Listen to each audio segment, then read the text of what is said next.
안녕하세요. 저는 30대의 여자 사람입니다. 저는 남한테 피해주지 말자를 제 좌우명으로 쭉 살아왔습니다. 지금도 제 좌우명은 변함이 없고요. 내가 남한테 도움이 되고 도움 주는 삶을 못 산다면 차라리 피해라도 끼치지 말고 잘 살자는 마음에서 정한 좌우명인데요. 요즘 제 삶의 모토와 기준이 마구 흔들리던 와중에 겪은 에피소드를 사연으로 보내봅니다. 저는 작년 5월에 결혼식을 올리고 현재 새신랑과 살고 있는 새 신부입니다. 저희 양가 부모님은 모두 불교 신자시고 저와 남편은 딱히 종교를 가진 것은 아니지만 가끔씩 마음이 허하거나 나들이를 갈 때 산속에 절을 찾아 절을 올리고 맑은 공기를 마시고 오는 걸 좋아하는 편이에요. 저희 친정은 그리 가정 형편이 넉넉한 편이 아닙니다. 제 대학 등록금은 아버지 회사에서 지원을 해주는 바람에 운 좋게 학자금 걱정 없이 잘 다닐 수 있었지만 혜택은 딱 거기까지였어요. 곧 퇴직을 하시게 된 아빠와 조그만 상점 하나를 동네에서 운영 중인데 다달이 50만 원이 좀 안 되는 월세를 내기도 벅차시는 엄마의 아래서 저는 어떻게든 직장을 잡고 돈을 벌어와야 했습니다. 저는 이 집에 딱 하나뿐인 자식이었으니까요. 친구들이 휴학하고 짧게라도 국내외 여행을 가는 동안에도 전 단 한 번의 휴학을 생각해 본 적도 없이 오로지 취직 혹은 자격증 획득에만 몰두를 했어요. 그리고 정말로 대학을 졸업하기 전이었던 막학기 때 그 노력이 빛을 발하며 원하던 대기업에 단번에 채용이 되었고요. 그렇게 일을 하고 많은 돈은 아니지만 조금씩 월급이란 걸 받아오고 나니 부모님은 숨을 좀 트여하시는 것 같았습니다.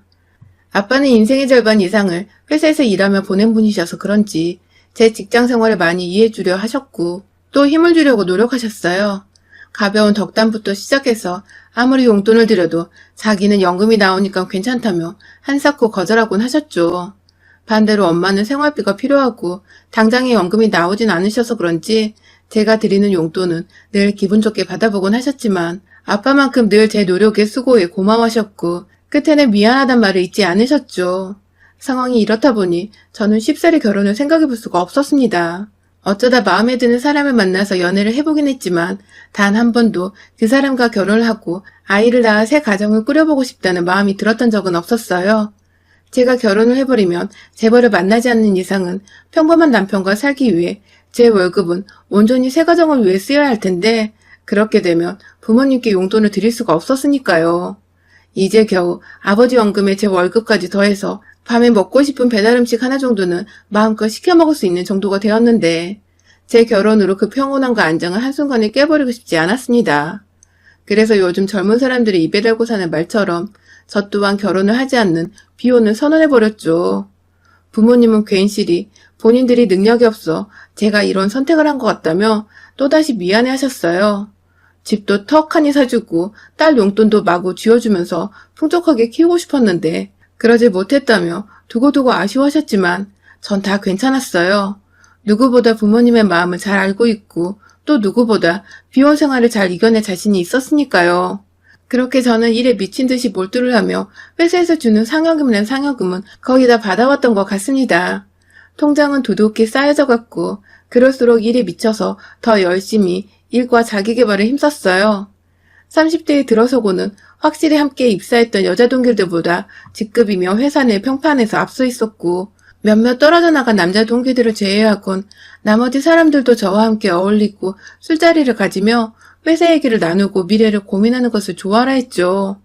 주변 사람들에게 인정도 받고 그만큼 보상이 따르는 것 같아서 아무런 불만거리 없이 직장생활을 이어갔어요.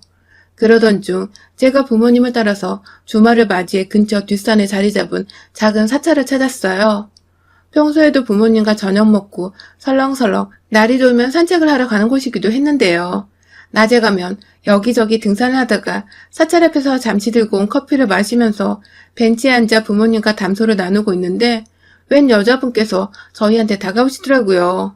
엄마보다 좀 나이가 있어 보이던 그 여자분은 다짜고짜 다가와서는 가족이냐고 여기 올 때마다 보는 것 같은데 참 보기 좋다면서 칭찬을 늘어놓으셨어요. 그 바람에 저희 가족은 동시에 말로만 듣던 그 도를 아시나요? 컴퍼니에서 나오신 분이라 생각이 되어 급 경계를 하기 시작했고요. 그런데 여자분이 저희에게 다가온 이유는 아주 뜻밖이었습니다. 바로 자신의 아들과 저를 소개시켜주고 싶다는 것이었죠. 자신의 부부도 불교 신자이고 근처에 살아서 이곳을 자주 놀러 오곤 하는데 그럴 때마다 부모님을 모시고 저를 찾는 제 모습이 너무도 효녀스럽고 착해 보였다며 사업을 하고 있는 자신의 아들의 짝으로 꼭 한번 소개를 해주고 싶은데 괜찮냐 물어보는 여자의 말이 내심 기분 나쁘지는 않았습니다. 내가 아직 죽지 않았구나 하며 속으로 흐뭇해하기도 했죠. 그래도 결혼은 아니라는 생각으로 최대한 예의 바르게 거절을 했는데 글쎄 제 뒤에서 저희 부모님은 딴 생각을 품고 계셨더라고요. 그 후 제가 야근이 있거나 피곤하면 평일에는 두 분이서만 사찰을 올라가곤 하셨는데 그럴 때마다 그 여자분과 다시 마주쳤나 보더라고요. 저희 부모님 입장에서는 사업하는 아들이라고 하니 그저 딸내미를 늦게라도 여유 있는 집안에 시집을 보내고 싶으셨던 것이고 상대방에서는 결혼을 못하고 있는데 제가 딱 며느리감으로 생각이 되니 선이라도 보게 해주고 싶었던 것이고 아무튼 자식들은 아무런 스파크가 없는데 부모님들끼리 오두방정을 떨며 인연이라고 선자리를 맞추셨고 그로 인해 전 영문도 모른 채 나간 자리에서 그 여자분과 그 여자분의 아들까지 만나보게 되었습니다. 생각보다 나쁘지 않은 비주얼에 사업을 해서 그런지 제가 저희 회사 상사분들한테 보던 값비싼 시계며 옷을 걸치고는 나타난 그 남자는 저와의 대화 코드도 잘 맞고 사람이 겸손하고 예의 바른 게 참 괜찮았습니다. 도중에 어머님들은 자리를 비켜주셨는데 저는 단둘이 있을 때 더 설레고 대화가 재밌었어요. 비오는 자랑스레 외치고 다짐했던 제가 어느 순간 이성에 홀딱 반해서는 정신을 못 차리고 있다는 걸 새삼 깨달았지만 정신을 차리고 싶지 않았어요. 너무도 오랜만에 만나보는 이성이고 또 무엇보다 제 맘에 쏙 드는 사람이었기에 그냥 이대로 비혼 선언을 차려야 할까 싶은 마음이었답니다. 그리고 결국 저는 그 남자와 1년의 불타는 연애를 마치고서 끝내 결혼식을 올렸답니다. 그 사람이 바로 지금의 제 남편이에요. 남편은 결혼을 하고 나서도 제가 봤던 것처럼 예의 바르고 다정한 사람이었어요. 무슨 사업을 하는 줄은 정확히 몰랐지만 한국의 영화를 다른 나라에 팔고 수출하는 일을 한다고 들었어요. 실제로 집에는 늘 제작사로부터 받아온 영화 포스터의 홍보 마케팅 자료들로 가득했었고 마침 당시 한국 영화가 기생충으로 전 세계에서 아주 대흥행을 기록하고 있던 데라서 남편은 결혼과 동시에 더더욱 바빠졌죠. 네가 우리 집안의 보배라며 남편의 사업이 잘 풀려가는 게 제 덕이라 말씀하시는 시어머니와 그런 시어머니 옆에서 맞장구를 쳐주며 절 지켜 세워주던 남편의 모습은 참 이상적이었고 또 설렜습니다. 꿈꿔보지 않았던 결혼 생활이라 긴장을 했지만 잔잔히 잘 흘러가는 것 같아서 만족스러웠죠. 저는 저대로 제 일에 소홀해하지 않았고 오히려 시집가고 나서 사람이 나태해졌다는 소리를 듣기 싫어서 더 독하고 열심히 직장 생활에 임했어요. 그렇게 각자가 자신의 위치에서 최선을 다해 열심히 살고 있었는데 어느 날 저희 부부에게 예상하지 못했던 변수가 생겨났어요. 바로 코로나가 터져버리며 전 세계에서 봉쇄 정책이 시행되기 시작한 것입니다. 막 영화관도 못 들어가게 하고 아예 외출을 못하게 막아버린 나라들까지 생겨나자 남편의 영화 사업이 순식간에 꼬여버리기 시작했어요. 작년 수익금이 제때 지불되지 않은 건 물론이고 앞으로 추가 영화 개봉까지 확답을 못 받는 상황 속에서 남편은 완전히 두 손 두 발을 닫은 채 그저 사태가 잠잠해지기만을 기다릴 수밖에 없었습니다. 그렇다 보니 자연스레 가세가 점점 기울어져 가는 듯 변해버렸고 저는 졸지에 저희 친정 뒷바라지를 하다가 남편 뒷바라지까지 해줘야 할 판이 되었네요. 처음엔 그것 또한 제 운명이겠지 하며 불평 없이 받아들이려고 했습니다. 남편이니까 기죽지 말라며 많이는 못 주지만 용돈도 조금씩 쥐어주었고 가게 살림에 필요한 돈은 무조건 제가 냈고요. 천만다행이게도 우리 사이에 아이가 없다면서 그걸 그나마 위안이라고 삼으며 살았죠. 하지만 점점 더 남편이 제게 돈을 빌려달라고 요구하고 부탁하는 일이 빈번해졌고 그 문제로 몇 번 언성이 오고 간 적도 있었습니다. 돈 문제 앞에선 순하고 예의 바른 모습이 감쪽같이 사라지던 남편의 모습에 저도 많이 놀라고 실망했지만 문제는 이게 저뿐만이 아니라 저희 친정부모님도 함께 느끼셨다는 것이죠. 걱정돼서 반찬이라도 싸우면 왜 굳이 와서 바쁜데 인사하게 만드냐며 문을 열어드리기 전부터 제게 해서는 안 될 말을 던졌고 막상 문 열고 부모님 얼굴을 비추면 그냥 고개 한번 까딱하고는 도로 안방으로 들어가 버렸어요.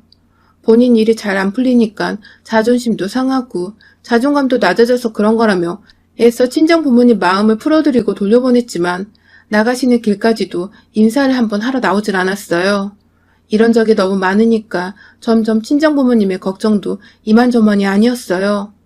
탄탄대로로 달리던 사업가인 줄 알았더니 코로나로 휘청할 만큼 가지고 있던 회사 돈도 없었냐며 뒤늦게야 시어머니를 향해서까지 역정을 내실 뻔도 하셨답니다. 실제로 사찰에서 저희 시어머님과 친정엄마가 마주쳤다가 대판 싸움이 나기도 했는데 당시 주변에 함께했던 동네 아주머니 얘기를 들어보니 저희 엄마가 막판은 거의 금붕어처럼 입도 뻥끗 못했다더군요. 시어머니가 너무 지랄발광을 하며 소리를 지르고 삿대질을 해대는 바람에 겁먹어서 말입니다.